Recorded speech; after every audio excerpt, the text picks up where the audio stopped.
ग्लानिर्भवति भारत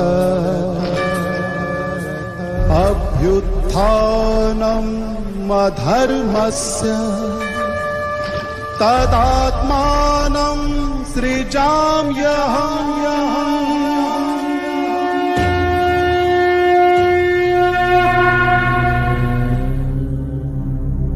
ओम शांति 29/4/2022 साकार मुरली को स्पष्टीकरण करिवे आदरणीय पार्वती भूणी। ओम शांति। ओम शांति। मिठे बच्चे, किछि भी सहन करने को पड़ू, किंतु यही अंतिम जन्म रे पवित्र निश्चित रहिबाकु हेबो। बाबा को पवित्रतार ही सहयोग दरकार। आज बाबा हमको मुख्य सब्जेक्ट ईश्वरीय विश्वविद्यालय रे मुख्य धारणा जहाँ कि पवित्रता। तेणु बाबा को जन भले किसी भी सहवा पड़ो, कौन भी हो, किंतु हमको पवित्रता रूपी दिव्य गुण को धारण करिवार अछि। कारण पवित्रता ही सुख शांतिर जननी। जदि आमे पवित्रता को धारण करिबा, आम पाखरे सुख शांतिर भंडार स्टॉक रहिबो, आउ आमे सारा जगत को मध्य देई परिबा। निजर समस्या समाधान सहित सारा विश्वर समाधान मध्य हे जिवो। प्रश्न, अंतिम दृश्य कौन हेबो जहाकु बुझिबा पई विशाल बुद्धि आवश्यक? उत्तर, समस्ते घर को फेरिबार दृश्य ही अंतिम दृश्य। कुहा जाए राम भी गले रावण भी गला।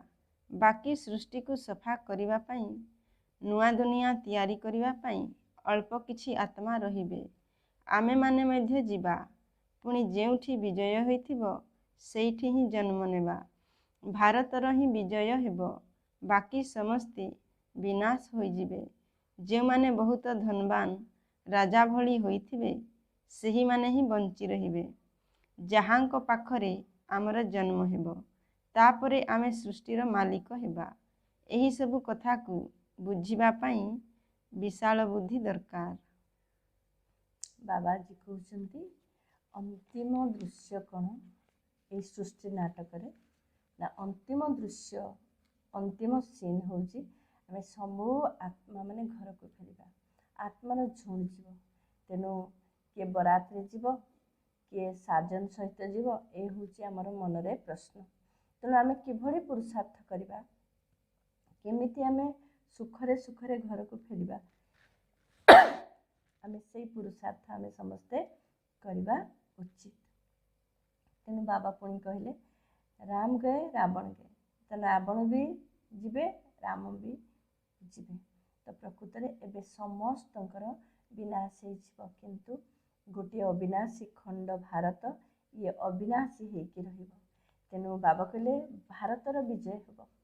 तेणु से भारतर विजय माने से भारत रे किछि साहुकार आत्मा मध्य रहिबे, जो माने कि सत्ययुग स्थापना कार्य रे पुणी किछि मदद करिवे। कौन ना? से आत्मा माने थिबे, तांको भितरे पवित्रता मध्य थिबो। बाबा कहते तुमे माने पुणी तांको कोल रे जन्म नेब। कारण पुणी देवी देवता मानकु जन्म देला वाला मध्य किछि रहिबे ना। तेणु बाबा कहते आमको वर्तमान जहाँ भी हो आमे धारण करिबा, अंत समय रे पुणी नुआ दुनिया स्थापना रे आमे सहयोगी हे परिबा। बाबा ज्ञानर सागर तुम मानंकु पाठ पढ़ाउछंती, मुक्ति जीवन मुक्तिर रास्ता बताउछंती। आउ केही भी साधु संत सन्यासी मुक्ति जीवन मुक्तिर रास्ता बताई पारिबे नाही। तेबे सेमानंकु गुरु किपरि कहि पारिबा? ड्रामा रे तांकर अभिनय रहिछि। भारत को पवित्रतार आधार रे बंचाई रखिछंती। जदिओ सेमाने पवित्र रहुछंती, किंतु ज्ञान जोग द्वारा पवित्र हेउनाहांती। औषध खाई इंद्रिय को दमन करि दउछंती। एथिरे कोनोसी शक्ति नाही।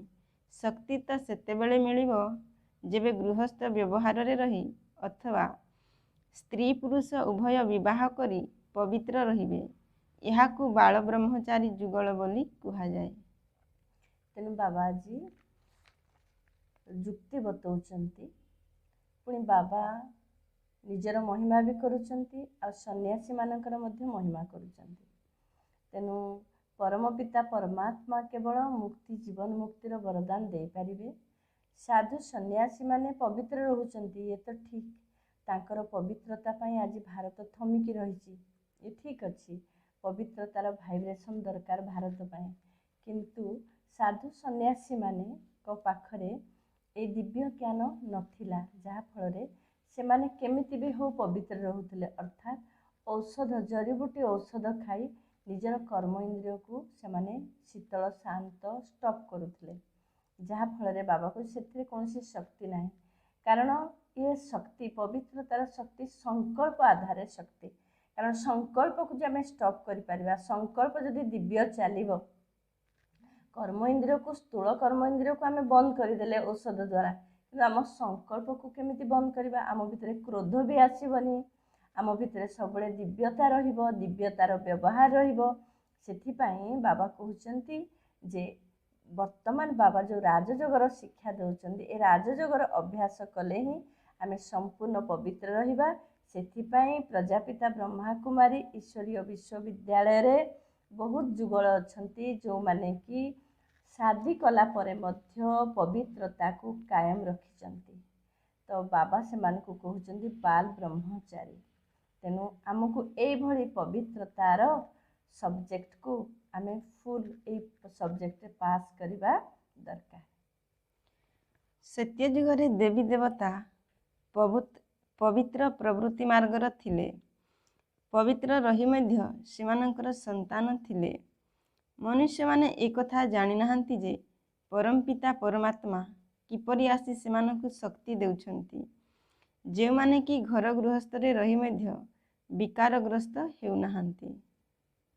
ତେଣୁ ବାବା ଆଜି ପୁଣି ବତାଉଛନ୍ତି, ତେଣୁ ସତ୍ୟଯୁଗରେ ଘର ଗୃହସ୍ଥ ଆଶ୍ରମ ଥିଲା, ଲକ୍ଷ୍ମୀ ନାରାୟଣ ଭଳି ଯୁଗଳ ଯୋଡ଼ି ଥିଲେ, କିନ୍ତୁ ସେତେବେଳେ ବି ସେମାନଙ୍କ ଭିତରେ ପବିତ୍ରତା ଥିଲା, କିନ୍ତୁ ସନ୍ତାନ ଜନ୍ମ ହେଉଥିଲେ। ତେଣୁକରି ଏବେ ଆମେ ତା ଅର୍ଥ ନୁହେଁ ଯେ ଏବେ ସଙ୍ଗମ ଯୁଗରେ ଆମେ ଯୁଗଳ ହୋଇକି ରହିବା, ସେ କଥା କୁହା ହେଉନି। ଯେଉଁମାନେ ବି ଗାନ୍ଧର୍ବ ବିବାହ କରନ୍ତି, ବହୁତ ଅସୁବିଧା, ଯାହାର କୌଣସି ବିଘ୍ନ ଥାଏ, ନିହାତି ଆବଶ୍ୟକ, ସେଇ କ୍ଷେତ୍ରରେ ଗାନ୍ଧର୍ବ ବିବାହ କରି ପବିତ୍ର ରହିବା ପାଇଁ କୁହାଯାଏ। ତେଣୁ ଆମକୁ ଏବେ ଯୁଗଳ ହେବା ଦରକାର ନାହିଁ, କାରଣ ଆମର ଯୁଗଳ କିଏ? ସ୍ୱୟଂ ଭଗବାନ। ଆମର ଯୋଡ଼ି କିଏ? ସ୍ୱୟଂ ଭଗବାନ। ଆମର ସାଜନ କିଏ? ସ୍ୱୟଂ ଭଗବାନ। ଆମର ସାଥୀ କିଏ? ସ୍ୱୟଂ ଭଗବାନ। ତେଣୁ ସ୍ୱୟଂ ଭଗବାନ ହିଁ ଏକ ବଳ ଏକ ଭରସା। ସେଥିପାଇଁ କୁହାଯାଏ ନା, ବାବାଙ୍କୁ ଏକ ଶବ୍ଦ ବହୁତ ଭଲ ଲାଗେ। ଏକ ବଳ ଏକ ଭରସା, ଏକ ମତ, ଏକାଗ୍ରତା, ଏକ ବାବା ଦୁସରା ନା କୋଇ। ତେଣୁ ଆମେ ପ୍ରତ୍ୟେକ କ୍ଷେତ୍ରରେ ବାବାଙ୍କୁ ଯଦି ଆମେ ଜୀବନରେ ସାଥୀ କରିବା, ଆମେ ମଧ୍ୟ ପବିତ୍ରତାରେ ସମ୍ପୂର୍ଣ୍ଣ ରୂପେ ପାସ୍ କରିବା। ଆଉ ଏଇ ଦୁନିଆକୁ ମଧ୍ୟ ଯେଉଁ ପବିତ୍ରତା ଶକ୍ତି ଦରକାର, ଆମେ ପବିତ୍ରତାର ତରଙ୍ଗ ଏକ ଏକ ଆତ୍ମା ସହିତ ପ୍ରକୃତିକୁ ମଧ୍ୟ ଦେଇପାରିବା, ଯାହାକି ବର୍ତ୍ତମାନ ପରମ ପିତା ପରମାତ୍ମା କହୁଛନ୍ତି। କୌଣସି ସାଧୁ ସନ୍ନ୍ୟାସୀ ଏଭଳି ଶ୍ରୀମତ ଦେଇପାରିବେ ନାହିଁ। ତେଣୁ ପବିତ୍ରତା ହିଁ ସୁଖ ଶାନ୍ତିର ଜନନୀ। ତେଣୁ ଆମେ ଏଇ ସ୍ଲୋଗାନକୁ ସବୁବେଳେ ମନେ ରଖିବା। ଭାରତ ଯେବେ ପବିତ୍ର ଥିଲା, ତେବେ ଦ୍ୱିମୁକୁଟଧାରୀ ଥିଲା। ଏବେ ତୁମେ ପ୍ରତ୍ୟେକଙ୍କର ଜୀବନ କାହାଣୀକୁ ଜାଣିଛ। ଏବେ ତୁମେ ବାବାଙ୍କର ହୋଇଛ। ତୁମର ବୁଦ୍ଧିରେ ଈଶ୍ୱର ପିତା ହିଁ ମନେ ପଡ଼ୁଛନ୍ତି। ଏହି ବାବା ନିରାକାର ଅଟନ୍ତି, ପରମଧାମ ନିବାସୀ ଅଟନ୍ତି। ଏପରି ବାବାଙ୍କୁ ବିଲକୁଲ କେହି ଜାଣିନାହାନ୍ତି। ମନୁଷ୍ୟମାନେ ବର୍ତ୍ତମାନ ସମୟରେ ବହୁତ ଦୁଃଖୀ ହୋଇଯାଇଛନ୍ତି। ମୃତ୍ୟୁକୁ ଦେଖି କେତେ ଭୟ ଲାଗୁଛି। ଏବେ ବାବା କହୁଛନ୍ତି, ମୃତ୍ୟୁ ସମ୍ମୁଖରେ ଉପସ୍ଥିତ। ପ୍ରଥମେ ରକ୍ତର ନଦୀ ବହିବ, ପୁଣି କ୍ଷୀରର ନଦୀ ବହିବ। ତେଣୁ ବାବା କହୁଛନ୍ତି ଯେ ଏଇ ଭାରତ ଯେତେବେଳେ ପବିତ୍ର ଥିଲା, ସେତେବେଳେ ଦ୍ୱିମୁକୁଟଧାରୀ ରାଜାମାନେ ଥିଲେ। ତେଣୁ ଆମ ବୁଦ୍ଧି ସଦା ପବିତ୍ର ରହିବା ପାଇଁ କେବଳ ଗୋଟିଏ ବିଧି ବାବା ବତାଉଛନ୍ତି, କ'ଣ? କେବଳ ବାବାଙ୍କ ଛଡ଼ା ଆମେ କେଉଁ ଦେହଧାରୀଙ୍କୁ ମନେ ପକାଇବା ନାହିଁ। ଆମକୁ କୌଣସି ଶରୀରଧାରୀ ସହଯୋଗ କଲେ ମଧ୍ୟ, ଶରୀରଧାରୀ ମଦତ କଲେ ମଧ୍ୟ, ପ୍ରକୃତରେ କିଏ କଲେ? ତାଙ୍କ ବୁଦ୍ଧିକୁ କିଏ ଖୋଲିଲେ? ବାବା ହିଁ ଖୋଲିଲେ। ତେଣୁ ଆମେ ସହଯୋଗ ନେଲା ବେଳେ ବି ବାବା, ସହଯୋଗ ଦେଲା ବେଳେ ବି ବାବା। ଯେଉଁଟାକି ବାବା ଏବେ ଯେଉଁ ରବିବାର ଅବ୍ୟକ୍ତ ମୂଲ୍ୟରେ କହିଥିଲେ, ତେଣୁ ଆମ ବୁଦ୍ଧିରେ ବାବା, ତେଣୁ ସଦାବେଳେ ଆମେ ବାବାଙ୍କୁ ୟାଦ କରିବା କେତେ ଖୁସିର ସହିତ। ଏବେ ବାବା ତୁମକୁ ବିଷୟ ସାଗରରୁ ଉଦ୍ଧାର କରି କ୍ଷୀର ସାଗରକୁ ନେଇ ଯାଉଛନ୍ତି। ଲକ୍ଷ୍ମୀ ନାରାୟଣ କ୍ଷୀର ସାଗର ଅର୍ଥାତ୍ ସତ୍ୟ ଯୁଗରେ ଥିଲେ। ଏଠାରେ ତ କ୍ଷୀର ପିଇବା ପାଇଁ ମଧ୍ୟ ମିଳୁନାହିଁ, ପାଉଡର ମିଳୁଛି। ସତ୍ୟ ଯୁଗରେ କୌଣସି ଜିନିଷର ଅଭାବ ରହିବ ନାହିଁ। ବାସ୍ତବରେ ଭାରତ ପ୍ରଥମେ ସ୍ୱର୍ଗ ଥିଲା, ଏବେ ନର୍କ ହୋଇଯାଇଛି। ପରସ୍ପରକୁ ଦଂଶନ କରିବାରେ ଲାଗିଛନ୍ତି। ଯଦିଓ ଚେହେରା ମନୁଷ୍ୟର ଅଟେ, କିନ୍ତୁ ଚଳଣି ବହୁତ ଖରାପ ଅଟେ। ପରସ୍ପର ମଧ୍ୟରେ ଲଢ଼େଇ ଝଗଡ଼ା କରୁଛନ୍ତି। ତେଣୁ ବାବା କହୁଛନ୍ତି ଆମେ ଏଇ ଦୁନିଆରେ ଅଛନ୍ତି, ଦୁନିଆରେ ଲଢ଼େଇ ଝଗଡ଼ା ଦୁଃଖ, ପରସ୍ପରକୁ ଦଂଶନ କରୁଛନ୍ତି, ପରସ୍ପରକୁ ଦୁଃଖ ଦେଉଛନ୍ତି, କେହି ସଦାଚାରୀ ନୁହନ୍ତି। ତେଣୁ ବାବା କହୁଛନ୍ତି କିନ୍ତୁ ସତ୍ୟଯୁଗ ଦୁନିଆରେ କେତେ ସୁଖ ଥିଲା, ବିଲକୁଲ କୌଣସି ଜିନିଷର ଅଭାବ ନଥିଲା। ଏବେ ଦେଖନ୍ତୁ କ୍ଷୀର ମଧ୍ୟ ଆମେ ଭଲ କ୍ଷୀର ଟିକେ ବି ଆମେ ପାଉନାହାନ୍ତି। ତେଣୁକରି ଆମକୁ ବର୍ତ୍ତମାନ କ'ଣ କରିବାକୁ ହେବ? ବାବାଙ୍କୁ ହିଁ ୟାଦ କରିବା, ବାବାର ଶ୍ରୀମତ ପବିତ୍ରତା ରୂପୀ ସ୍ୱଧର୍ମରେ ରହିବା। ତାହେଲେ ଆମକୁ ବହୁତ ଜଲ୍ଦି ସେଇ ସ୍ୱର୍ଗର ସୁଖ ପୁଣି ମିଳିଯିବ। କେହି ଯଦି ଦାନ ପୁଣ୍ୟ କରିଦେଲେ ତେବେ କ'ଣ ସଦାଚାରୀ ହୋଇଗଲେ? ଏବେ ତ ସମସ୍ତେ ରାବଣର ମତରେ ଚାଲୁଛନ୍ତି। ଦେବତାମାନେ କେତେ ପବିତ୍ର ସୁଖୀ ଥିଲେ। ରାମ ରାଜ୍ୟ ଏବଂ ରାବଣ ରାଜ୍ୟ କାହାକୁ କୁହାଯାଏ ଏ କଥା ବି ଭାରତବାସୀ ଜାଣିନାହାନ୍ତି। ରାମ ରାଜ୍ୟ ଚାହୁଁଛନ୍ତି, କିନ୍ତୁ ଏହା କିଏ ସ୍ଥାପନ କରୁଛନ୍ତି ଏ କଥା ଜାଣିନାହାନ୍ତି। ବର୍ତ୍ତମାନ ସମୟରେ ମନୁଷ୍ୟଙ୍କୁ ଯେତେ ବି ପଇସା ଦିଅ, ତାହା ଦ୍ୱାରା ପାପ ହିଁ କରୁଛନ୍ତି। କାହିଁକି ନା ଏହା ହେଉଛି ପାପ ଆତ୍ମାମାନଙ୍କର ଦୁନିଆ। ତେଣୁ ବାବା କହୁଛନ୍ତି ଯେ କେହି କେହି ଆତ୍ମା ଅଛନ୍ତି ବହୁତ ଧନ ଦାନ କରିଦେଲେ ମନେ ମନେ ବହୁତ ଖୁସି ହେଇଯାଆନ୍ତି, ମୁଁ ବହୁତ ପୁଣ୍ୟ କଲି। ତ ବାବା କହୁଛନ୍ତି କେବଳ ଧନ ଦାନ କଲେ କେହି ସଦାଚାରୀ ହେଇଯାଆନ୍ତି ନାହିଁ। ଆମ ଭିତରେ ପବିତ୍ରତାର ଖୁସବୁ ବାହାରିବା ଦରକାର। ଆମ ଭିତରେ ଦିବ୍ୟ ଗୁଣର ଖୁସବୁ ଅନ୍ୟମାନେ ଅନୁଭବ କରିବା କଥା। ତେଣୁ ପବିତ୍ରତା ଦିବ୍ୟ ଗୁଣର ସୁଗନ୍ଧ ଯଦି ଆମେ ସାରା ଜଗତକୁ ଦେଇପାରିଲେ, ପ୍ରକୃତିକୁ ଦେଇପାରିଲେ, ନିଜେ ଘର ଗୃହସ୍ଥରେ ରହି ଦିବ୍ୟ ଗୁଣ ରୂପୀ ସୁଗନ୍ଧରେ ସଦା ରହିଲେ, ତାହେଲେ ତାକୁ ହିଁ ସଦାଚାରୀ କୁହାଯିବ। ତେଣୁ ବର୍ତ୍ତମାନ ଆମେ ଦିବ୍ୟ ଗୁଣ ମୂରତ ହେବା ଉଚିତ। ଏହି ଚକ୍ର ହେଉଛି ପୂଜ୍ୟରୁ ପୁଣି ପୂଜାରୀ। ସନ୍ନ୍ୟାସୀମାନେ କହିଦେଉଛନ୍ତି ଆତ୍ମା ହିଁ ପରମାତ୍ମା। ତେବେ ରାତି ଦିନର ଫରକ ହୋଇଗଲା ନା। ଡ୍ରାମା ଅନୁସାରେ ସମସ୍ତଙ୍କୁ ପତିତ ହେବାକୁ ହିଁ ପଡ଼ିବ। ଏବେ ତୁମକୁ ଗୁରୁମାନଙ୍କର ଗୁରୁ, ପତିମାନଙ୍କର ପତି ବେହଦର ବାବା ମିଳିଛନ୍ତି। ତେବେ ତାଙ୍କରି ଶ୍ରୀମତରେ ଚାଲିବାକୁ ହେବ। ପରମ ପିତା ପରମାତ୍ମାଙ୍କୁ ତ ମାନୁଛ ନା। ଶିବ ଜୟନ୍ତୀ ମଧ୍ୟ ପାଳନ କରୁଛନ୍ତି, କିନ୍ତୁ ବୁଝୁନାହାନ୍ତି ଯେ ଶିବ ବାବା କ'ଣ ଆସି କରିଥିଲେ ଓ କିପରି କରିଥିଲେ। ତେଣୁ ବାବା ଏବେ କହୁଛନ୍ତି ଆମେ ଜାଣିବା ଦରକାର ଏଭଳି ପବିତ୍ର ଦୁନିଆ ବାବା କେମିତି କରୁଛନ୍ତି। ତେଣୁ ଆମେ ବୁଝିପାରୁନାହାନ୍ତି, ବହୁ ଜଣ ଅଛନ୍ତି ବୁଝିପାରୁନାହାନ୍ତି। ତେଣୁ ଆମେ ସମସ୍ତେ ପ୍ରକୃତରେ ପ୍ରଜାପିତା ବ୍ରହ୍ମାକୁମାରୀ ଈଶ୍ୱରୀୟ ବିଶ୍ୱବିଦ୍ୟାଳୟରେ ଆମେ ସମସ୍ତେ 7 ଦିନର କୋର୍ସକୁ କରିବା ଉଚିତ। ଯେଉଁମାନେ କରିନାହାନ୍ତି କିନ୍ତୁ ମୁରଲି ପଢ଼ୁଛନ୍ତି, ସେମାନେ 7 ଦିନ କୋର୍ସକୁ ଭଲ ଭାବରେ ବୁଝିବା ଦରକାର। ଆଉ ଯେଉଁମାନେ କରିଛନ୍ତି ବି ଯଦି କୌଣସି ଚିତ୍ର ଉପରେ ଡାଉଟ୍ ଅଛି, ପୁଣି ସେମାନେ ବଡ଼ମାନଙ୍କୁ ପଚାରିବା ଦରକାର। ତେଣୁ ସବୁର ରାଜ ଆମେ ଯେତେ ଜଲ୍ଦି ଜାଣିବା, ସେତେ ଜଲ୍ଦି ଆମେ ନିଜର ଉନ୍ନତି କରିବା ସହିତ ମିତ୍ର ସମ୍ବନ୍ଧୀ ତଥା ସାରା ବିଶ୍ୱର ଆତ୍ମାମାନଙ୍କର ଉନ୍ନତି କରିବା, ତାହା ସହିତ ପ୍ରକୃତିର ମଧ୍ୟ କଲ୍ୟାଣ କରି ନୂଆ ଦୁନିଆକୁ ଆମେ ଜଲ୍ଦି ନେଇ ଆସିବା। ଏବେ ତୁମେ ବେହଦର ବାବାଙ୍କ ଠାରୁ ବେହଦର ବର୍ଷା ପାଉଛ। ତୁମେ ଜାଣିଛ ଯେ ଏବେ ଦୁନିଆ ବଦଳୁଛି। ତୁମେ କହୁଛ ଯେ ଆମେ ସନ୍ନ୍ୟାସୀମାନଙ୍କୁ ମଧ୍ୟ ପବିତ୍ର ରହି ଦେଖାଇବୁ। ଆଗକୁ ସେମାନେ ମଧ୍ୟ ମାନିବେ ଯେ ଏମାନଙ୍କର ଶିକ୍ଷାଦାତା ପରମ ପିତା ପରମାତ୍ମା ଅଟନ୍ତି। ତୁମେ କେବଳ ଏହି କଥା ସିଦ୍ଧ କରି କୁହ ଯେ ପରମାତ୍ମା ସର୍ବବ୍ୟାପୀ ନୁହନ୍ତି। କୃଷ୍ଣ ଗୀତା ଗାନ କରିନଥିଲେ, ତେବେ ସେମାନଙ୍କର ଏକଦମ ସମ୍ମାନହାନି ହୋଇଯିବ। ଏସବୁ ଶେଷ ସମୟରେ ହେବ। ତୁମେମାନେ ଏବେ ଜାଣୁଛ ଯେ ପରମ ପିତା ପରମାତ୍ମା ଆମର ପିତା ଅଟନ୍ତି। ପ୍ରଥମେ ସୂକ୍ଷ୍ମବତନରେ, ବ୍ରହ୍ମା ବିଷ୍ଣୁ ଶଙ୍କରଙ୍କୁ ରଚନା କରୁଛନ୍ତି। ବ୍ରହ୍ମା ହେଉଛନ୍ତି ପ୍ରଜାପିତା। ବ୍ରହ୍ମା ହିଁ ବ୍ରାହ୍ମଣମାନଙ୍କୁ ସୃଷ୍ଟି କରୁଛନ୍ତି। ବ୍ରାହ୍ମଣ ବର୍ଣ୍ଣ ହେଉଛି ସବୁଠାରୁ ଉଚ୍ଚ। ଶ୍ରୀ ବାବାଙ୍କର ମୁଖ ବଂଶାବଳୀ ହେଉଛନ୍ତି ବ୍ରାହ୍ମଣ। ସେମାନେ ହେଲେ ଦୈହିକ ବଂଶାବଳୀ। ବାବାଙ୍କର ଶ୍ରୀମତରେ ଚାଲିବା ଦ୍ୱାରା ତୁମେ ପବିତ୍ର ହୋଇଯିବ। ତେଣୁ ଦେହଧାରୀମାନଙ୍କୁ ଭୁଲିଯିବାକୁ ହେବ। ତେଣୁ ବାବା ଆମକୁ ବର୍ତ୍ତମାନ ପୂଜାରୀରୁ ପୂଜ୍ୟ ବନାଉଛନ୍ତି। ତେଣୁ ପୂଜାରୀରୁ ପୂଜ୍ୟ କରିବା ପାଇଁ ବାବାଙ୍କୁ କ'ଣ କରିବାକୁ ପଡ଼ିଲା ନା ବ୍ରହ୍ମାଙ୍କ ତନରେ ଆସି ବ୍ରହ୍ମା ମୁଖ ବଂଶାବଳୀ ବ୍ରାହ୍ମଣମାନଙ୍କୁ ତିଆରି କଲେ। ଯେଉଁ ବ୍ରାହ୍ମଣ ହେଲେ ବ୍ରହ୍ମା କୁମାର ବ୍ରହ୍ମା କୁମାରୀ। ଯେଉଁ ବ୍ରହ୍ମା କୁମାର ବ୍ରହ୍ମା କୁମାରୀ ମାନେ ବାବାଙ୍କ ଶ୍ରୀମତରେ ଚାଲୁଥିବେ, ପ୍ରତ୍ୟେକ ଦିନ ବ୍ରହ୍ମ ମୁହୂର୍ତ୍ତରୁ ଉଠି ଯୋଗ କରୁଥିବେ, ପ୍ରତ୍ୟେକ ଦିନ ସକାଳୁ ସକାଳୁ ମୁରଲୀ ପଢ଼ୁଥିବେ, ମୁରଲୀର ପଏଣ୍ଟକୁ ଦିନ ସାରା ମନନ ଚିନ୍ତନ କରି ଦିବ୍ୟ ଗୁଣ ମୂରତ ହୋଇ ବାବାଙ୍କର ସେବା ଯଜ୍ଞର ସେବା କରୁଥିବେ। ବାବା ସେମାନଙ୍କୁ ସଚ୍ଚା ବ୍ରାହ୍ମଣ କହୁଛନ୍ତି। ତ ଏଇଭଳି ବ୍ରାହ୍ମଣ ମାନେ ସବୁଠାରୁ ଉଚ୍ଚ।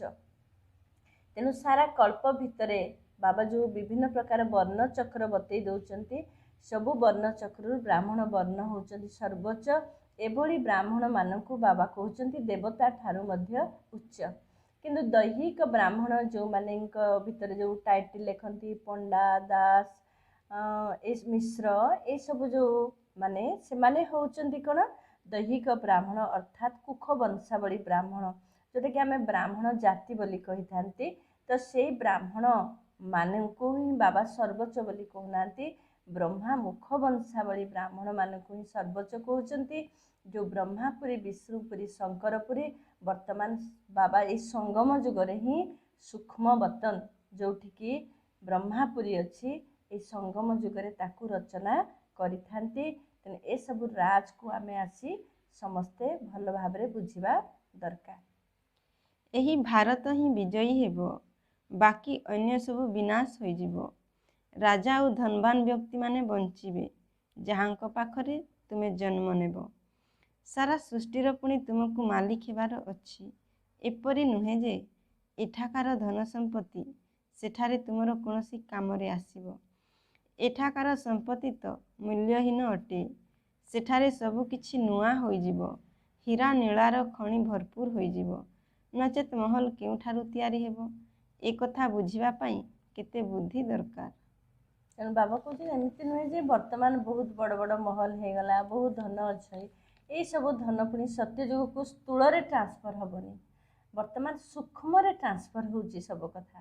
ବହୁତ ବଡ଼ ମହଲ କରିଛନ୍ତି, ଜଣେ ବହୁତ ମେହନତ କରିକିରି ଭଗବାନଙ୍କ ଘରକୁ ଡୋନେଟ୍ କରିଛନ୍ତି, ଯଜ୍ଞର ସେବା ବହୁତ ହେଇପାରିଲା ତା ଦ୍ୱାରା, ତାହେଲେ ସେଇ ଘର ବିନାଶ ହେଇଯିବ ମହାବିନାଶ ସମୟରେ।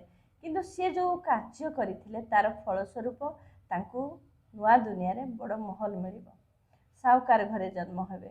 ତେଣୁ ବାବା କହୁଛନ୍ତି ଯେ ଆମକୁ ବର୍ତ୍ତମାନ ନୂଆ ଦୁନିଆରେ ଯେଉଁ ଧନ ସମ୍ପତ୍ତି ମିଳିବ, ଏ ଦୁନିଆର ଧନ ସମ୍ପତ୍ତି ଯିବନି, ସେଠି ତ ସୁନାର ଖଣି ହେଇଯିବ। ତେଣୁ ତ ସୁନା ଇଟାରେ ଘର ତିଆରି ହେବ। ତେଣୁ ବର୍ତ୍ତମାନ ଯେତେ ଧନୀ ହେଲେ ମଧ୍ୟ କିଏ କ'ଣ ସୁନା ଇଟାରେ ଘର କରିପାରିବେ କି?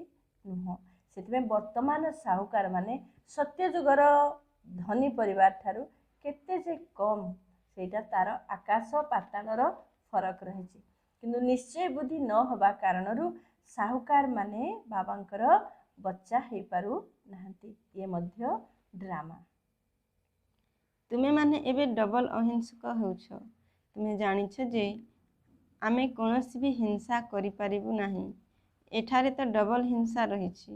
ସତ୍ୟ ଯୁଗରେ ହିଂସା ନଥାଏ, ତାକୁ ହିଁ ସ୍ୱର୍ଗ ବୋଲି କୁହାଯାଏ।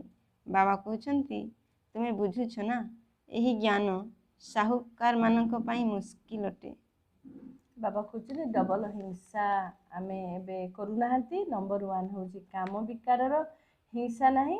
ନମ୍ବର 2 ହେଲା କ୍ରୋଧ ରୂପୀ ହିଂସା ନାହିଁ। ଯେଉଁ ଡବଲ ଅହିଂସକ ଆମେ ସତ୍ୟଯୁଗ ଦୁନିଆରେ ଆମେ ରହିବା। ବାବା ହେଉଛନ୍ତି ଦୀନବନ୍ଧୁ। ଶିବ ବାବା ତ ଦାତା ଅଟନ୍ତି। ଏହି ଘର ଆଦି ସବୁ ତୁମ ପାଇଁ ହିଁ ତିଆରି ହୋଇଛି। ମୁଁ ତୁମକୁ ହିଁ ବିଶ୍ୱର ମାଲିକ କରୁଛି। ତେବେ ପୁଣି ମୁଁ ନୂଆ ଘରେ କାହିଁକି ବସିବି? ଶିବ ବାବା କହୁଛନ୍ତି ମୁଁ ତ ବସିବି ନାହିଁ। ବାବା କହୁଛନ୍ତି ଯଦି ମୁଁ ବସୁନାହିଁ ତେବେ ତୁମେ ପୁଣି କିପରି ବସିବ? ଶିବ ବାବା କହୁଛନ୍ତି ମୁଁ ଅଭୋକ୍ତା ସଂକଳ୍ପ ଶୂନ୍ୟ ଅଟେ। ଅଭୋକ୍ତାର ଅର୍ଥ କ'ଣ ଏ କଥା ବି ତୁମେ ଜାଣିଛ। ବାବା କହୁଛନ୍ତି ଯେ ଯେହେତୁ ଗରିବର ବନ୍ଧୁ ଭଗବାନ, ସେଥିପାଇଁ ଶିବ ବାବାଙ୍କୁ ଦୀନବନ୍ଧୁ କୁହାଯାଉଛି। ଆଉ ତା ସହିତ ଭଗବାନ ହେଉଛନ୍ତି ଅଭୋକ୍ତା। ସେ କୌଣସି ଜିନିଷ ଭୋଗ କରନ୍ତି ନାହିଁ, ସୁଖ ଭୋଗ କରନ୍ତି ନାହିଁ କି ଦୁଃଖ ଭୋଗ କରନ୍ତି ନାହିଁ।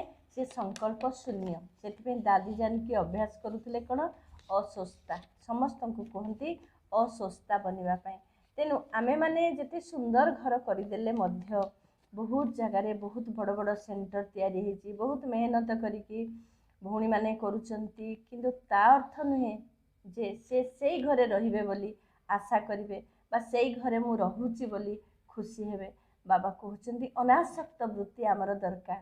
କାରଣ ବାବା ଆମକୁ ବେହଦର ବୈରାଗ୍ୟ ବୃତ୍ତି କହୁଛନ୍ତି। ଆମ ବୃତ୍ତିରେ ଏକ ମୁଁ ବିନ୍ଦୁ ଆତ୍ମା ଆଉ ଦୁସରା ବିନ୍ଦୁ ପରମାତ୍ମା। ବାବା ବିନ୍ଦୁ ମୁଁ ବିନ୍ଦୁ, ଆମେ ପରମ ଧାମରେ କମ୍ବାଇନ୍ ହେଇକି ବାବାଙ୍କ ସାଥିରେ ରହିବା। ମୁଁ ପରମ ଧାମ ନିବାସୀ ଆତ୍ମା, ମୋତେ ଏବେ ଘରକୁ ଯିବାର ଅଛି। ବାସ୍ ଏଇ ସ୍ମୃତି ଛଡ଼ା ଆଉ କିଛି କୌଣସି ସ୍ମୃତି ରହିବ ନାହିଁ। ତେଣୁ ବାବା କହିଲେ ମୁଁ ଯେତେ ବଡ଼ ନୂଆ ଘର ତିଆରି କଲେ ବି ମୁଁ ତ ସେଇ ଘରେ ରହୁନି, ଆଉ ତୁମେ କେମିତି ରହିବ? ତେଣୁ ଯାହା ବାବାଙ୍କୁ ଭଲ ଲାଗେ ଆମକୁ ମଧ୍ୟ ସେଇଟା ଭଲ ଲାଗିବା ଉଚିତ। ମୋତେ ଯଦି ଏଇ ଦୁନିଆରେ କେଉଁଠି ଆସକ୍ତି ଅଛି, ମୋର ଯଦି ଖାଇବାରେ, ପିନ୍ଧିବାରେ, ସମ୍ବନ୍ଧୀ ପାଖରେ ବା କୌଣସି ସେଣ୍ଟର ପ୍ରତି ଆସକ୍ତି ଅଛି, ତାହା କ'ଣ ବାବାଙ୍କୁ ଭଲ ଲାଗେ କି? ନାହିଁ ନା। ଯଦି ବାବାଙ୍କୁ ସେଇଟା ଭଲ ଲାଗେନି, ତାହେଲେ ମୋ ପାଖରେ ସେଇ ଗୁଣ, ସେଇ ଅବଗୁଣ ମୁଁ କେମିତି ରଖିବି? ତେଣୁ ବାବା ସିଧା ବତେଇ ଦେଲେ, ମୁଁ ତ ଏଇ ନୂଆ ଘରେ ରହିବିନି, ଆଉ ତୁମେ କେମିତି ରହିବ? ଆଜିର ବରଦାନ, ନିଜର ଦୈବୀ ସଂସ୍କାରକୁ ଜାଗ୍ରତ କରି ଦିବ୍ୟତାର ଅନୁଭବ କରାଉଥିବା ବ୍ୟର୍ଥର ଅନଭିଜ୍ଞ ବା ଅବିଦ୍ୟା ସ୍ୱରୂପ ହୁଅ। ଯେତେବେଳେ ତୁମେ ପିଲାମାନେ ନିଜର ସତ୍ୟଯୁଗୀ ରାଜ୍ୟରେ ଥିଲ, ସେତେବେଳେ ବ୍ୟର୍ଥ ବା ମାୟାର ଅନଭିଜ୍ଞ ଅର୍ଥାତ୍ ଅତି ସରଳ ନିଷ୍କପଟ ସ୍ୱଭାବଯୁକ୍ତ ଥିଲ। ସେଥିପାଇଁ ଦେବତାମାନଙ୍କୁ ମହାନ ଆତ୍ମା କୁହାଯାଏ। ତେଣୁ ବର୍ତ୍ତମାନ ନିଜର ସେହି ସଂସ୍କାରକୁ ଜାଗ୍ରତ କରି ବ୍ୟର୍ଥର ଅବିଦ୍ୟା ସ୍ୱରୂପ ହୁଅ। ସମୟ, ଶ୍ୱାସ ପ୍ରଶ୍ୱାସ, କର୍ମ ସବୁଥିରେ ବ୍ୟର୍ଥର ଅବିଦ୍ୟା ଅର୍ଥାତ୍ ସମ୍ପୂର୍ଣ୍ଣ ଅନଭିଜ୍ଞ ହୁଅ। ଯେତେବେଳେ ବ୍ୟର୍ଥର ଅବିଦ୍ୟା ହୋଇଯିବ, ସେତେବେଳେ ସ୍ୱତଃ ଭାବରେ ଏବଂ ସହଜ ଭାବରେ ଦିବ୍ୟତାର ଅନୁଭବ ହେବ।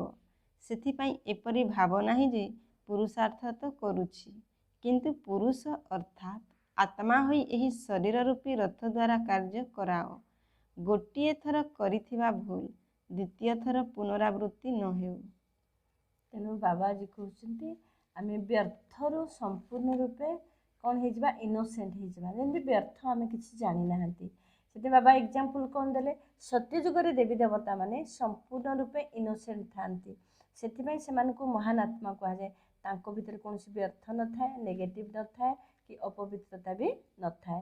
ତେଣୁ ବାବା ଆଜି କ'ଣ କହିଲେ ନା ଆମର ଏକ ଏକ ଶ୍ୱାସ ପ୍ରଶ୍ୱାସ, ଏକ ଏକ କର୍ମ, ଏକ ଏକ ସଂକଳ୍ପ ବ୍ୟର୍ଥରୁ ମୁକ୍ତ ହେବା ଦରକାର। ସେଥିପାଇଁ ଆମେ କ'ଣ କରିବା ନା ନିଜର ଅନାଦି ସ୍ୱରୂପର ଗୁଣ ବା ଦିବ୍ୟତାର ଗୁଣ, ଯେଉଁଟା ଦେବୀ ଦେବତାଙ୍କର ଗୁଣ, ତାକୁ ଆମେ ଜାଗ୍ରତ କରି ରଖିବା। ନିଜର ଦିବ୍ୟ ଗୁଣକୁ ଜାଗ୍ରତ କରି ରଖିବା। ନିଜର ଶାନ୍ତିର ସ୍ୱଧର୍ମକୁ ଜାଗ୍ରତ କରି ରଖିବା। ଯଦି ଶାନ୍ତିର ସ୍ୱଧର୍ମକୁ ଜାଗ୍ରତ କରି ରଖିବା, ତାହେଲେ ବାହାରେ ବାତାବରଣ ଯେତେ ଅଶାନ୍ତି ହେଲେ ବି ସେ ଅଶାନ୍ତିର ପ୍ରଭାବ ତ ମୋ ଉପରେ ପଡ଼ିବନି। ତେଣୁକରି ବାବା ତାକୁ ଭଲ ପାଆନ୍ତି ଯେ ଅଶାନ୍ତି ଅଦିବ୍ୟତାର ପ୍ରଭାବରେ ଯିଏ ଆସିନଥାଏ। ଯେମିତି ଭଗବାନ କେବେ କୌଣସି ମାୟାର ପ୍ରଭାବରେ ଆସନ୍ତି ନାହିଁ। ତେଣୁ ଆମେ ମଧ୍ୟ ସେଇ ଭଗବାନଙ୍କର ସନ୍ତାନ, ପରମାତ୍ମା ଶିବ ବାବାଙ୍କର ସନ୍ତାନ। ଆମେମାନେ ମଧ୍ୟ କୌଣସି ପ୍ରକାର ମାୟା ପ୍ରକୃତିର ପ୍ରଭାବରେ ନ ଆସି ଆମର ଦିବ୍ୟ ଗୁଣକୁ ସଦା ଜାଗୃତ କରି ରଖିବା। ସ୍ଲୋଗାନ, ଆତ୍ମିକ ଗୋଲାପ ଫୁଲ ସେହିମାନେ ଅଟନ୍ତି ଯେଉଁମାନେ କଣ୍ଟା ଭିତରେ ରହି ମଧ୍ୟ ନ୍ୟାରା ପ୍ୟାରା ରହିଥାନ୍ତି। ତେଣୁ ଆମକୁ ରୁହାନୀ ଗୋଲାପ, ଆତ୍ମିକ ଗୋଲାପ ହେବାକୁ ପଡ଼ିବ। ତେଣୁ ଗୋଲାପ ଫୁଲ ଚାରିଆଡ଼େ କଣ୍ଟା ଥାଏ, କିନ୍ତୁ ଫୁଲ କେତେ ସୁନ୍ଦର ଶୋଭା ପାଉଥାଏ। ସେଇଭଳି କଣ୍ଟାର ଯେମିତି ଫୁଲ ନ୍ୟାରା ଥାଏ, ଆମକୁ ମଧ୍ୟ ଏଇ କଣ୍ଟାର ଦୁନିଆରେ ରହିକି ମଧ୍ୟ ଆମେ ଦେହର ସମ୍ବନ୍ଧୀ ଠାରୁ ଏମିତି ଆମେ ନ୍ୟାରା ହେଇକି ରହିବା, ଯାହାଫଳରେ ପରମାତ୍ମାଙ୍କର ପ୍ୟାରା ବା ରୁହାନୀ ଗୋଲାପ ହେଇକି ରହିପାରିବା। ମାତେଶ୍ୱରୀଜୀଙ୍କର ଅମୂଲ୍ୟ ମହାବାକ୍ୟ। କେତେକ ମନୁଷ୍ୟ ପ୍ରଶ୍ନ କରନ୍ତି, ଆମେ ଆତ୍ମା, ଏହାର ପ୍ରମାଣ କ'ଣ? ଏହା ବୁଝିବାର କଥା। ଯେତେବେଳେ ଆମେ କହୁଛେ ମୁଁ ପରମାତ୍ମାଙ୍କ ସନ୍ତାନ, ତେବେ ସେ ମୁଁ କିଏ? ସାରାଦିନ ଆମେ ମୁଁ ଶବ୍ଦ ଉଚ୍ଚାରଣ କରୁଛେ, ତେବେ ସେ କେଉଁ ଶକ୍ତି ଏବଂ ଯାହାକୁ ମନେ ପକାଉଛେ ସେ ଆମର କିଏ? ଯେତେବେଳେ ଆମେ କାହାକୁ ମନେ ପକାଉଛେ, ତେବେ ନିଶ୍ଚିତ ତାଙ୍କ ପାଖରେ ଆମର କିଛି ଆବଶ୍ୟକତା ଅଛି। ନିରନ୍ତର ତାଙ୍କର ସ୍ମୃତି ରହିଲେ ତାଙ୍କ ଦ୍ୱାରା ଆମକୁ ତାହା ପ୍ରାପ୍ତି ହେବ। ମନୁଷ୍ୟ ଯାହା କିଛି କରୁଛି, ନିଶ୍ଚିତ ତା ମନରେ କୌଣସି ନା କୌଣସି ଶୁଭ ଇଚ୍ଛା ଅବଶ୍ୟ ରହୁଛି। କାହାକୁ ସୁଖ, କାହାକୁ ଶାନ୍ତିର ଇଚ୍ଛା ରହୁଛି। ତେଣୁ ଜଣେ ଇଚ୍ଛା କରୁଛନ୍ତି ଓ ଆଉ ଜଣେ ଇଚ୍ଛା ପୂର୍ଣ୍ଣ କରୁଛନ୍ତି। ତେଣୁ ତ ତାଙ୍କୁ ମନେ ପକାଉଛନ୍ତି। ତେଣୁ ଏହି ରହସ୍ୟକୁ ଭଲ ଭାବେ ବୁଝିବା ଆବଶ୍ୟକ ଯେ ସେ କିଏ। ତେଣୁ ବାବା କହୁଛନ୍ତି, ମମା ଯୋଉଟା ବୁଝେଇ ଦେଉଛନ୍ତି, ମୁଁ କିଏ ଆଉ ମୁଁ ଯାହା ସହିତ ସମ୍ବନ୍ଧ ରଖୁଛି ସେ କିଏ? ଆମ ମନ ଭିତରେ ଏଇ ପ୍ରଶ୍ନ ଆସିବା ଉଚିତ। ଆମେ ସମସ୍ତେ ଚାଲନ୍ତୁ ପଚାରିବା ନିଜକୁ ନିଜେ, ମେ କୌନ? ମେ କୌନ? ଯେଉଁଟାକି ଦାଦି ଜାଣିକି କହନ୍ତି, ମୁଁ କିଏ? ମୁଁ କିଏ? ବାରମ୍ବାର ଆପଣମାନେ ପଚାରନ୍ତୁ ନିଜକୁ, ମୁଁ କିଏ? ମୁଁ କିଏ? ତାହେଲେ ସୂକ୍ଷ୍ମରେ ଆସିବ ମୁଁ କିଏ। କାରଣ ମୁଁ କହୁଛି ନା, ମୋର ନାମ ଅମୁକ, ମୋର ଅକୁପେସନ୍ ଏୟା। ତାହେଲେ ମୁଁ ତ ସେଇ ନୁହେଁ, ମୁଁ ତ ସେଇ ଶରୀରଧାରୀ ନୁହେଁ। ତାହେଲେ ମୁଁ କିଏ? ଯଦି ମୁଁ କହୁଛି ତାହେଲେ ମୁଁ କିଏ? ଯାହାଫଳରେ ମୁଁ ଏଇ ଶରୀର ଭିତରେ ପ୍ରବେଶ କରି ଅଭିନୟ କରୁଛି। ମୁଁ କିଏ? ଯିଏକି ମୁଁ ବାହାରି ଯାଉଛି, ଏଇ ଶରୀର ପଡ଼ି ରହୁଛି। ତାହେଲେ ମୁଁ କିଏ? ଯେତେବେଳେ ମୃତ୍ୟୁ ହୁଏ, ଡେଡ୍ ବଡି ତ ରହିଥାଏ ନା, କିନ୍ତୁ କିଏ ବାହାରିଯାଏ ଶରୀର ଭିତରୁ? ସେ ଜ୍ୟୋତି ତ ବାହାରିଯାଏ ନା। ତାହେଲେ ସେଇ ଜ୍ୟୋତି କିଏ? ଏବଂ ନିଜେ ସେଇ ଜ୍ୟୋତି ଆସିକି ନିଜ ଡେଡ୍ ବଡିକୁ ଦେଖିଥାଏ। ତାହେଲେ କିଏ ସେ ଶରୀର ଭିତରେ ଥିଲା, ଯିଏକି ମୁଁ କିଏ କହୁଥିଲା? ତା ସହିତ ନିଜେ ପୁଣି ଆମେ କ'ଣ କରୁଛନ୍ତି ନା, କାହା ସହିତ ସମ୍ବନ୍ଧ ରଖୁଛନ୍ତି ନା। ସମସ୍ତେ କିଛି ପ୍ରାପ୍ତି ଆଶାରେ ଭଗବାନଙ୍କ ସହିତ ସମ୍ବନ୍ଧ ରଖିଥାନ୍ତି। ତାହେଲେ ସେ ପୁଣି କିଏ? ଆମେ ଯଦି ଏତିକି ରହସ୍ୟ ବୁଝିଯିବା, ଆମ ଭିତରେ ସାରା ସମସ୍ୟା ସବୁଦିନ ପାଇଁ ସମାଧାନ ହେଇଯିବ। ତେଣୁ ମୁଁ କିଏ ଆଉ ମୁଁ କାହା ସହିତ ସମ୍ବନ୍ଧ ରଖୁଛି? କିଛି ଅସୁବିଧା ହେଲେ, ପରିସ୍ଥିତି ଆସିଲେ ମୁଁ କାହାକୁ ମନେ ପକାଏ? ଆଜି ଛୋଟ ଛୁଆ ଗୋଟେ ମା କୋଳରେ ଥିଲେ ମଧ୍ୟ ଯେତେବେଳେ ତାର ସୁରକ୍ଷା ଦରକାର ହୁଏ, ମା ବି କହିଥାଏ ଭଗବାନଙ୍କୁ ମନେ ପକା। ଡାକ୍ତର ମଧ୍ୟ କହିଥାନ୍ତି I treat but god cure. ତେଣୁ ସମସ୍ତେ ସେଇ ଭଗବାନଙ୍କୁ ମନେ ପକାଇଥାନ୍ତି। ତାହେଲେ କିଏ ସେ ଭଗବାନ? ଆମେ ବୁଝିବା ଦରକାର। କଥା କହିବାର, ଦେଖିବାର ଶକ୍ତି ମୁଁ ସ୍ୱୟଂ ଆତ୍ମା, ଯାହାର ରୂପ ଜ୍ୟୋତିର୍ବିନ୍ଦୁ ସ୍ୱରୂପ। ମନୁଷ୍ୟ ଶରୀର ତ୍ୟାଗ କରିବାର ଅର୍ଥ ଆତ୍ମା ଶରୀର ଠାରୁ ଚାଲିଗଲା। ଭଲେ ଆତ୍ମା ଏହି ଆଖିରେ ଦୃଶ୍ୟମାନ ନୁହେଁ, ତାହାର ସ୍ଥୂଳ ଆକାର ନାହିଁ, କିନ୍ତୁ ମନୁଷ୍ୟ ଏହା ଅନୁଭବ କରିଥାଏ ଯେ ଆତ୍ମା ଚାଲିଗଲା। ତାକୁ ଆମେ ଆତ୍ମା ହିଁ କହିଥାଉ, ଯେଉଁ ଆତ୍ମା ଜ୍ୟୋତି ସ୍ୱରୂପ। ତେଣୁ ନିଶ୍ଚିତ ରୂପେ ଆମର ସ୍ରଷ୍ଟା ପରମାତ୍ମାଙ୍କର ମଧ୍ୟ ରୂପ ସେହିଭଳି ହୋଇଥିବ। ସୃଷ୍ଟି ଯେପରି, ସ୍ରଷ୍ଟା ମଧ୍ୟ ସେହିପରି। ଆମେ ଆତ୍ମାମାନେ ପରମାତ୍ମାଙ୍କୁ କାହିଁକି କହୁଛେ ଯେ ସେ ସର୍ବ ଆତ୍ମାମାନଙ୍କ ଠାରୁ ପରମ? କାହିଁକି ନା ତାଙ୍କ ଉପରେ ମାୟାର କୌଣସି ପ୍ରଭାବ ପଡ଼େ ନାହିଁ। କିନ୍ତୁ ଆମ ଆତ୍ମାମାନଙ୍କ ଉପରେ ମାୟାର ପ୍ରଭାବ ଅବଶ୍ୟ ପଡ଼ିଥାଏ। କାହିଁକି ନା ଆମେ ଜନ୍ମ ମରଣ ଚକ୍ରରେ ଆସୁଛୁ। ଏହା ହିଁ ଆତ୍ମା ଓ ପରମାତ୍ମା ମଧ୍ୟରେ ଅନ୍ତର। ତେଣୁ ବାବାଜୀ କହିଲେ ଯେ ଆତ୍ମା ପରମାତ୍ମା ଭିତରେ ଅନ୍ତର କ'ଣ? କାରଣ ଆତ୍ମା ଯଦି ଜ୍ୟୋତି ସ୍ୱରୂପ, ଆତ୍ମା ଶରୀରରୁ ବାହାରିଗଲା, ଆତ୍ମା ଜ୍ୟୋତି ବୋଲି ଆମେ ଜାଣୁଛନ୍ତି। ତ ଆତ୍ମା ଯଦି ଜ୍ୟୋତି ସ୍ୱରୂପ, ତାହେଲେ ଏଇ ସବୁ ଆତ୍ମାମାନଙ୍କର ବାପା ଯିଏ ରଚୟିତା, ସିଏ ବି କ'ଣ ହେଇଥିବେ? ପୁଅ ଯେମିତି ଦେଖିବା ପାଇଁ, ବାପା ବି ତ ଦେଖିବା ପାଇଁ ସେମିତି ହେଇଥାଏ ନା। ତେଣୁ ଆତ୍ମା ଯେମିତି ଜ୍ୟୋତି ସ୍ୱରୂପ, ପରମ ପିତା ପରମାତ୍ମା ମଧ୍ୟ ଜ୍ୟୋତି ସ୍ୱରୂପ। କିନ୍ତୁ ପରମାତ୍ମାକୁ ପରମ ଜ୍ୟୋତି କାହିଁକି କୁହାଗଲା?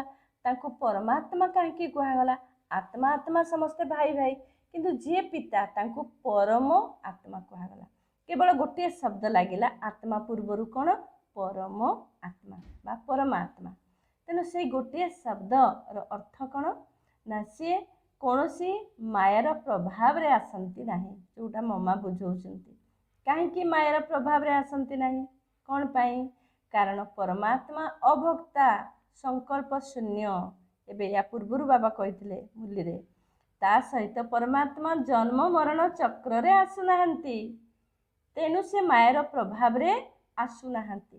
କିନ୍ତୁ ଆମେ ସବୁ ଆତ୍ମାମାନେ ଜନ୍ମ ମରଣ ଚକ୍ରରେ ଆସିବା କାରଣରୁ ଆମେ ସତ୍ୟରୁ ତ୍ରେତା ଯୁଗ ଭିତରେ ଏବେ ମଧ୍ୟ 2 କଳା କମିଗଲା। ଭଲେ ଦେବୀ ଦେବତା ଥିଲେ ତ ବି 2 କଳା କମିଗଲା। ମାୟା ନଥିଲା ସେତେବେଳେ, କିନ୍ତୁ ଆତ୍ମା ବାରମ୍ବାର ଜନ୍ମ ମରଣ ଚକ୍ରରେ ଆସିବା କାରଣରୁ ଆତ୍ମାର ଶକ୍ତି କିଛି କମିଗଲା। କିନ୍ତୁ ଦ୍ୱାପର ଯୁଗରୁ ଆମେ ଆତ୍ମାମାନେ ପୁଣି କ'ଣ କଲେ ନା ବିଭିନ୍ନ ଶରୀରରେ ଯେତେବେଳେ ଜନ୍ମ ମରଣ ଚକ୍ରରେ ଆସିଲେ ସେତେବେଳେ ଭୁଲିଗଲେ ନିଜକୁ ଆତ୍ମା ବୋଲି, ଦେହ ଭାବିଲେ। ତାପରେ ଦେହଧାରୀଙ୍କୁ ମଧ୍ୟ ଦୈହିକ ଦୃଷ୍ଟିରେ ଦେଖିଲେ, ଯାହାଫଳରେ କାମ କ୍ରୋଧ ଲୋଭ ମୋହ ଅହଙ୍କାର ପ୍ରବେଶ ହେଲା। ସେଇ ତାକୁ ହିଁ ମାୟା କୁହାଯାଉଛି। ସେଇ ଦୈହିକ ଆକର୍ଷଣକୁ ହିଁ ମାୟା କୁହାଯାଉଛି। ସେଇ ଲଗାବକୁ ମାୟା କୁହାଯାଉଛି। ସେଇ ବିକାରକୁ ହିଁ ମାୟା କୁହାଯାଉଛି। ତେଣୁ ତାର ପ୍ରଭାବରେ ଆମେ ଆସିଗଲେ। କିନ୍ତୁ ପରମାତ୍ମାକୁ ତ ଜନ୍ମ ମରଣ ଚକ୍ରରେ ଆସିବାକୁ ହିଁ ପଡ଼ିନଥାଏ, ତେଣୁ ତାଙ୍କ ଉପରେ ମାୟାର ପ୍ରଭାବ ନଥାଏ। ଭଲେ ସେ ବ୍ରହ୍ମାଙ୍କ ତନରେ ଆସନ୍ତି, କିନ୍ତୁ ବ୍ରହ୍ମାଙ୍କୁ ଯେତେବେଳେ କାଶ ହୁଏ ସେତେବେଳେ ମଧ୍ୟ ଶିବ ବାବା ତାଙ୍କ ଶରୀରରୁ ବାହାରି ପଳାନ୍ତି। କାରଣ ସେ କିଛି ଭୋଗ କରିବେ ନାହିଁ, ସୁଖ ବି ଭୋଗ କରିବେ ନାହିଁ, ଦୁଃଖ ବି ଭୋଗ କରିବେନି। ତେଣୁ ବାବା କହନ୍ତି ନା, ଏତେ ସୁନ୍ଦର ସ୍ୱର୍ଗ ଦୁନିଆ ମୁଁ ତିଆରି କରିଦେଉଛି, କିନ୍ତୁ ସେ ସ୍ୱର୍ଗ ଦୁନିଆ ମୁଁ ଦେଖୁ ବି ନାହିଁ। ତେଣୁ ବାବା ଦେଖନ୍ତି ବି ନାହିଁ, ତାଙ୍କର ଦେଖିବାର ପାର୍ଟ ବି ନାହିଁ। ତେଣୁକରି ଆମେ ସମସ୍ତେ ବୁଝିପାରିବା ଯେ ମୁଁ ଜ୍ୟୋତି ସ୍ୱରୂପ ଆତ୍ମା, ପରମ ଜ୍ୟୋତି ପରମାତ୍ମାଙ୍କର ମୁଁ ସନ୍ତାନ। ତାଙ୍କ ସହିତ ସମ୍ବନ୍ଧ ରଖିଲେ ମୋତେ ସବୁ କିଛି ପ୍ରାପ୍ତି ହିଁ ହେଇଥାଏ। ଆଉ ତାଙ୍କ ସହିତ ସମ୍ବନ୍ଧ ରଖିଲେ ମୋର ସବୁ ସମସ୍ୟା ମଧ୍ୟ ସମାଧାନ ହେଇଯାଇଥାଏ। ଆଜିର ମୁରଲୀକୁ ସୁନ୍ଦର ଭାବରେ ସ୍ପଷ୍ଟୀକରଣ କରିଥିବାରୁ ଭଉଣୀଙ୍କୁ ଧନ୍ୟବାଦ ଦେଇ ଆଜିର କାର୍ଯ୍ୟକ୍ରମକୁ ଏଇଠି ରଖୁଛୁ। ପୁଣି ଦେଖା ହେବ ଆଗାମୀ ଅଧ୍ୟାୟରେ। ରହୁଛୁ। ଓମ୍ ଶାନ୍ତି।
ମହାସାଗର କରୁଣାକର, ହେ ମହାସାଗର କରୁଣାକର, ପ୍ରିୟ ବାବା ତୁମେ ବଡ଼ ଉଦାର, ହେ ମହାସାଗର କରୁଣାକର, ପ୍ରିୟ ବାବା ତୁମେ ବଡ଼ ଉଦାର, हे महासागर करुणाकर।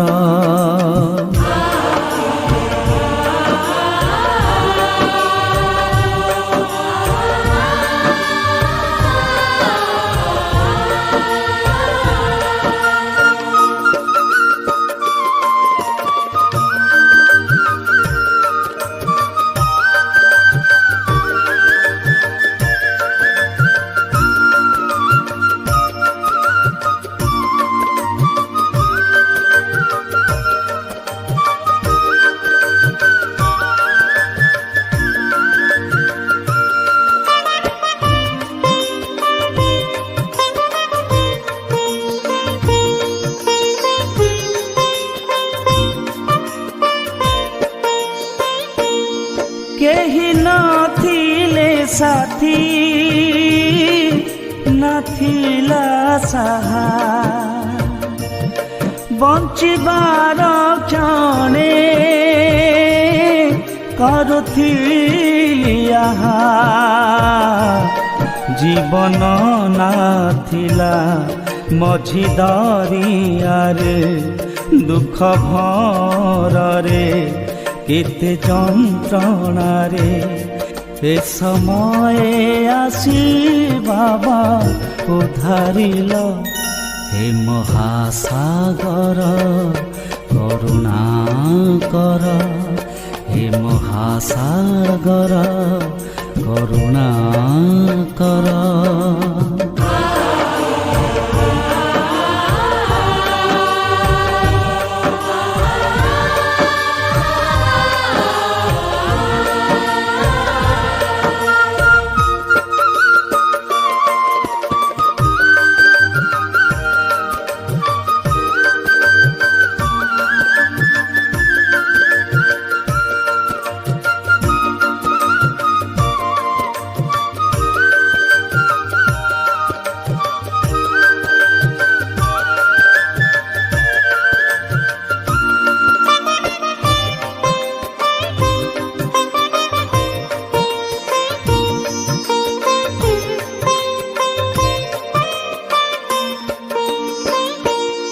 ब्रह्मा देहे आसी नुआ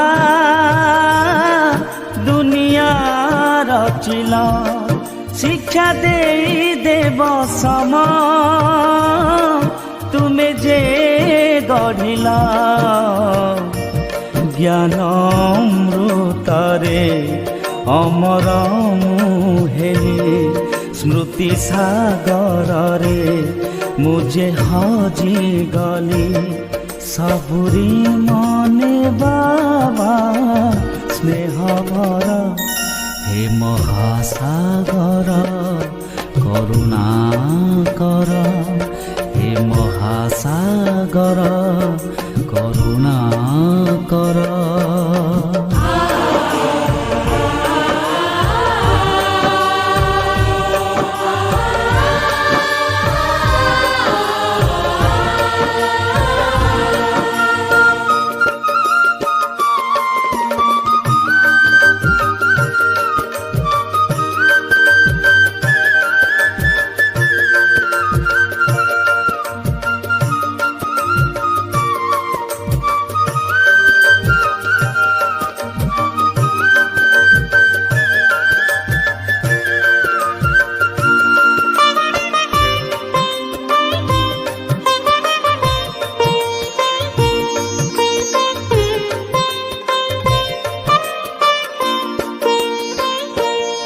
जन्म जन्म ए जीवन